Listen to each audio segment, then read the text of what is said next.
आज ही के दिन वसंत पंचमी के दिन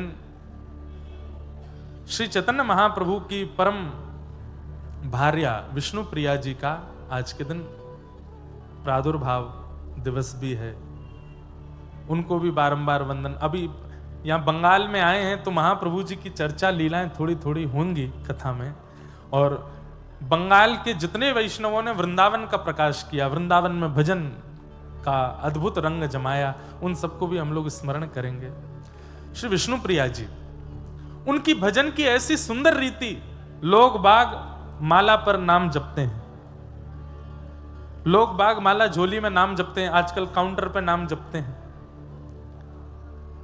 मैंने भी एक आध बार ऐसा कहा कि भाई काउंटर में क्या दिखाई देता है, संख्या, और संख्या दिखने से कभी कभी अभिमान हो जाता है कि हमने इतना नाम कर लिया। इसलिए काउंटर यूज करो, पर उस पर जो संख्या दिखने वाली जगह वहां पर कुछ ऐसा व्हाइटनर जैसा कुछ लगाओ कि संख्या आपको दिखाई ना दे। व्यक्ति का बड़ा विचित्र स्वभाव है, पाप की गिनती नहीं करता, भजन की गिनती करता है। प्रेम की गिनती नहीं करता, प्रेम की गिनती करता है और पाप की गिनती नहीं करता। मैं सुबह उठने से लेकर के रात्रि सोने तक कितने लोगों का अपमान करता हूं, कितने अनर्गल शब्दों का प्रयोग करता हूं, कितनी गंदी भाषाएं लेता हूं, कितने मन में दुर्विचार लाता हूं, इसकी कोई गिनती नहीं है। लेकिन दिन भर में यदि 5 माला भी की तो वो भी काउंट होनी चाहिए, पता होनी चाहिए कि कितना। नहीं, काउंटर रखी है हाथ में, लेकिन जब जब क्रोध करो तब तब बटन दबाओ, जब जब किसी के साथ कुछ गलत व्यवहार करो बटन दबाओ, जब किसी का अधिकार छीनो तब बटन दबाओ, किसी के हृदय को ठेस पहुंचाओ तब बटन दबाओ, और रात्रि सोने से पहले एक बार उस काउंटर को देखो। नींद नहीं आएगी आपको रात्रि में। क्यों? इतना भजन नहीं कर रहे थे हम दिन भर में जितना हम लोग गलत कर्म करते हैं। तो काउंटर पर नाम जपना है, कोई बुराई नहीं है उसमें। श्रीमद् भागवत जी आज्ञा करती है, तस्मात् केनाप्युपायेन मनः कृष्णे निमेषयेत्, किसी भी उपाय से सही भजन बनना चाहिए, हम उसका विरोध नहीं करते। लेकिन आज जिनका प्रादुर्भाव दिवस है, ऐसी विष्णु प्रिया जी, चैतन्य महाप्रभु की अर्धांगिनी, उनकी भजन की रीति सुनेंगे तो आप लोगों के हो सकता है नेत्र सजल हो जाए। क्या करती हैं महाप्रभु जी? तो सब छोड़ करके जगन्नाथपुरी चले गए।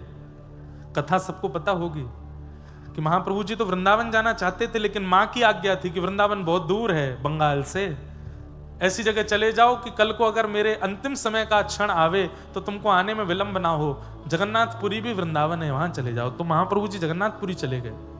तब उनकी पत्नी घर छोड़ करके नहीं गई, महाप्रभु जी की अनुपस्थिति में घर का ध्यान रखती हैं, उनकी मां का ध्यान रखती हैं। घर पर नित्य संत आते हैं, वैष्णव आते हैं, ब्राह्मण आते हैं, सबको प्रसाद पवाने की क्रिया करती हैं। लेकिन उनकी भजन की रीति कैसी? आज जितना अन्न घर में बनना है, और बंगाल में प्रथा है कि पूर्ण अन्न चावल है, चावल ही ज्यादा पाते हैं, दाल भात। महाप्रभु जी की भार्या वो एक पात्र में आज जितने चावल बनने उतने चावल के दाने रखती हैं, और प्रत्येक चावल को उठाती हैं और नाम जप करती हैं और उसको दूसरे पात्र में धरती जाती हैं, जब तक संपूर्ण चावल जो आज बन। कितने लोगों का प्रसाद बनना है? सैकड़ों तो महात्मा आने वाले हैं, सैकड़ों वैष्णव आने वाले हैं, ठाकुर जी की भोग प्रसादी बनने वाली है। कोई 2-4 मुट्ठी चावल नहीं, परात भर के चावल होती थी।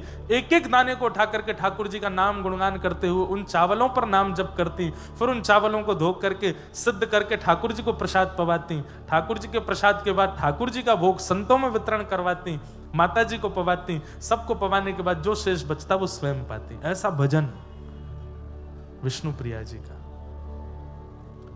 हम कर सकते हैं ऐसा? यहां 16 माला हमारी रोज हो जाती हैं तो हम लोग इंसान को इंसान नहीं समझते, वो असुर बन जाता है हमारे लिए। हम सबसे श्रेष्ठ हैं क्योंकि 16 माला हमारी रोज हो रही हैं। और यहां असंख्य अन्न के दाने, भात के दाने, चावल के दानों पर नाम जप करके पूरे विश्व को पवाने वाली ऐसी विष्णु प्रिया जी इसी बंगाल की भूमि पर आज के दिन प्रकट हुए। वसंत पंचमी, कम से कम जितनी रोटी हम पाते हैं, उत्तर भारत के लोगों के लिए तो थोड़ा इजी हो जाएगा क्योंकि वहां रोटी पाते हैं। जितनी रोटी पाते हैं, प्रत्येक रोटी पर कम से कम आपको 10 माला तो करनी चाहिए ठाकुर जी के नाम की।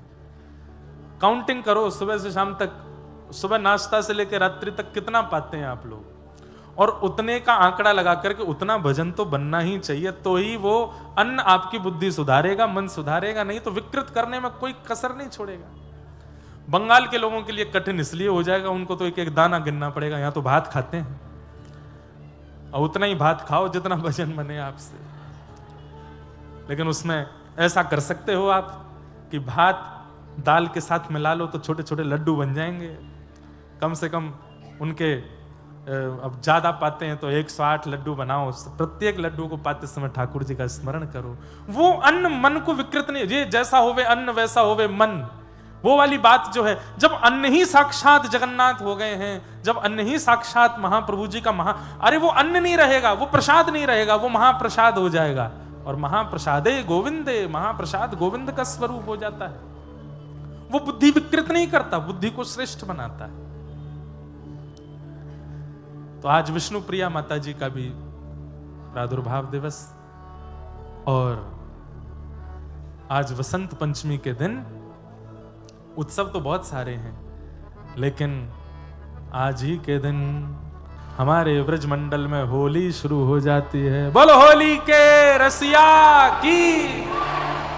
आज के दिन ठाकुर जी की होली शुरू होती है। एक रसिया गा देते हैं, और आज एक रसिया गा करके कथा को प्रारंभ करते हैं। ये पहली कथा ही होगी जहां रसिया से कथा शुरू हो रही है। रसिया हमारे ब्रज में गायो करें। ओ एफ ले लो।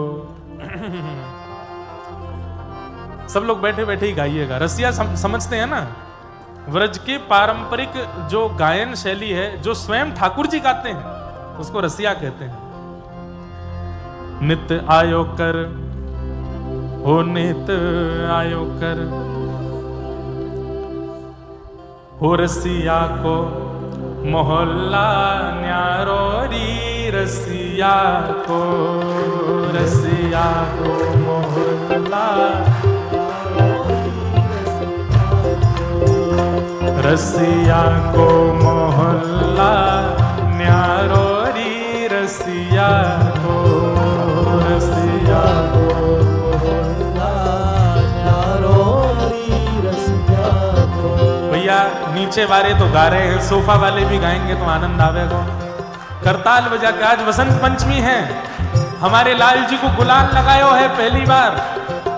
आज के दिन ठाकुर जी के गर्म कपड़े थोड़े थोड़े हटाने शुरू कर देते हैं, और आज ही के दिन से शिशिर ऋतु, जो ये शीत ऋतु है, ये जानी प्रारंभ होती है। आज के दिन से ठाकुर जी की धीरे धीरे गर्मी प्रारंभ हो जाती है। यहीं बंगाल में बैठे बैठे गा करके मानो ठाकुर जी के गालन पर नेक गुलाल लगाओ। रसिया को, हाँ रसिया को, ओ रसिया को मोहल्ला न्यारो री, रसिया को, रसिया को न्यारो री, रसिया को। अरे हारे रसिया को, हमें रसिया को, हरे रसिया को, हमें रसिया को मोहल्ला न्यारो री, रसिया को, रसिया को मोहल्ला न्यारो री, रसिया को, रसिया को न्यारो री, रसिया को। ब्रज भाषा में है, समझ में आ रही है? अरे बंगाल वासियों बूझते पारो, ब्रज भाषा बूझते पारो तो फिर गाओ पारो। क्या बोलेंगे? गाओ भी बंगला में कैसे बोलेंगे? गाओ साथ में, गाओ गाओ। हे रसिया को मोहल्ला न्यारो री, रसिया को, रसिया को न्यारो री, रसिया को। अरे रसिया को, मैं रसिया को, अरे रसिया को, मैं रसिया को, अरे हारे रसिया को, मैं रसिया को मोहल्ला न्यारो री, रसिया